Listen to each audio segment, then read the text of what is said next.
Every year, we, as a group, climb a mountain. And we kind of take the same route, a very similar route. We have the more experienced people leading, and they're the ones who have been up the mountain before. We almost get to the top again, but then it becomes time to go back down. And at the bottom, our leaders have had their last go at the mountain, and we bring in some new people. And then we start again. And the people that now become leaders look back at the younger ones and they say, I know the way, follow me. And so they lead them up. And they say, we've almost been to the top before. Let's go together and try it again and see if we can't get there this time. Okay, let's bring it up.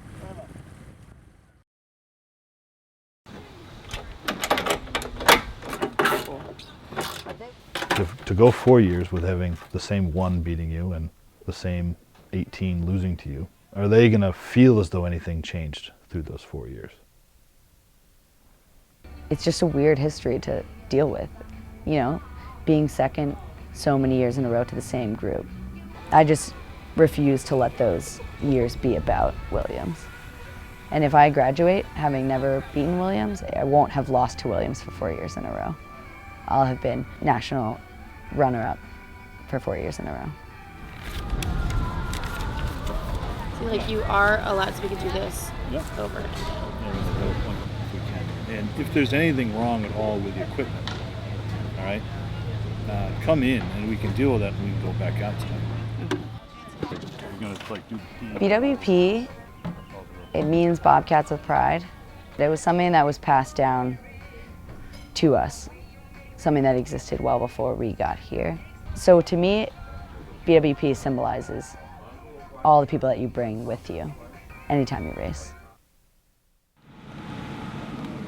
This morning, we got up a little earlier than we would normally, but everybody responded right away. I think people knew that we've been caught sleepy at a couple morning practices this year, and that this is just not the place to let that happen.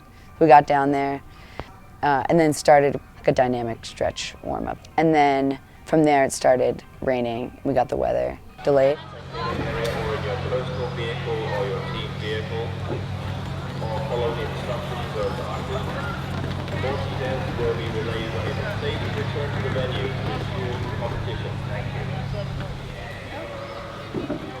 The excitement was to just show up at the starting line knowing that we were just going to give it everything that we possibly had. We go beyond what we actually believe that we can do, and we trust the people that are pushing us. We trust our coaches, we trust our coxswains, and we trust our teammates in the boat. The reason why we're there and the reason why we're pushing so hard is because we can really do it. I'd say everyone was very anxious, very excited. And the way we work is a little more like a freight train, a little slower off the line, but we're dangerous when we get up to speed. We pushed hard in the third 500, ended it right there. It's nice sort of just sending an early message that's like, we'll be there.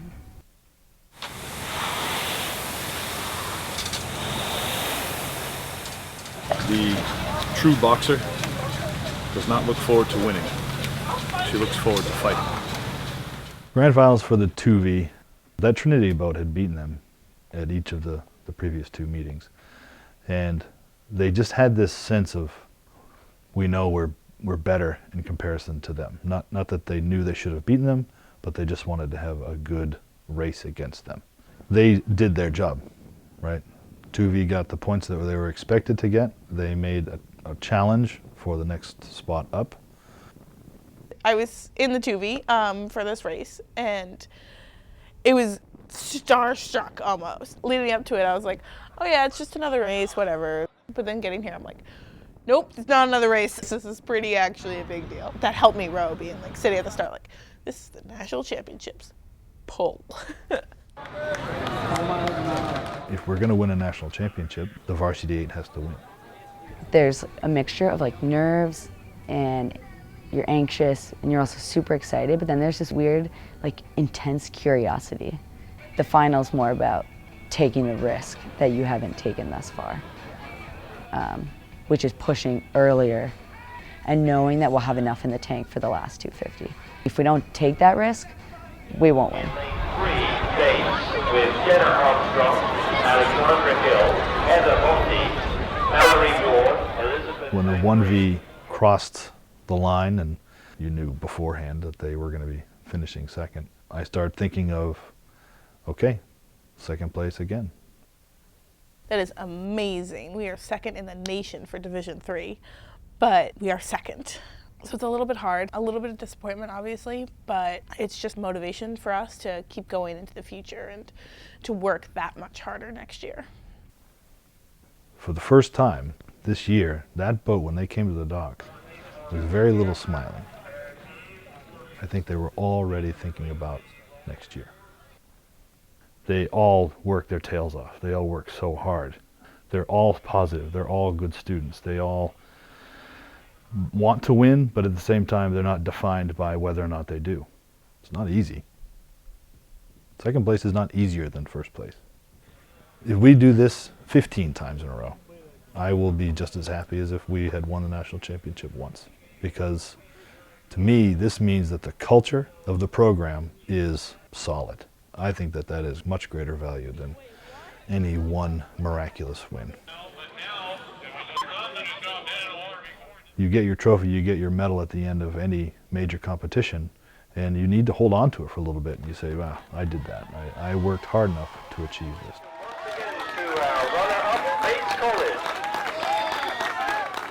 But then there comes a time where you put it on the shelf. And once it goes on the shelf, it's on the shelf. There has to be a refusal to let that define those years as a failed attempt, because they aren't. Without them, we wouldn't be in this position. Like I said, it's not a streak of losses. It's a history, and like we bring it with us everywhere. And we didn't start it, but it would be, in my mind, such an honor to finish it.